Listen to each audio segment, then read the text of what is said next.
अस्सलाम वालेकुम। Afan Asgar electric works YouTube channel में खुश आमदीद। ये वीडियो में हम बात करेंगे 130 वाट की सोलर प्लेट लगी हुई है,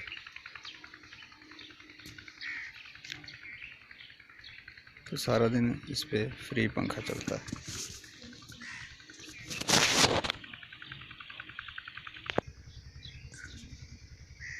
ये आप देख सकते हैं 130 वाट 12 वोल्ट 18 वोल्ट 7.8 एम्पेयर।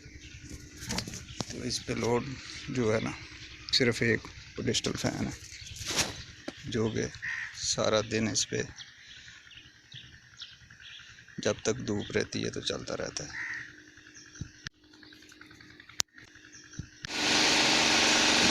ये बड़ा फैन है, सारा दिन ये चलता रहता है।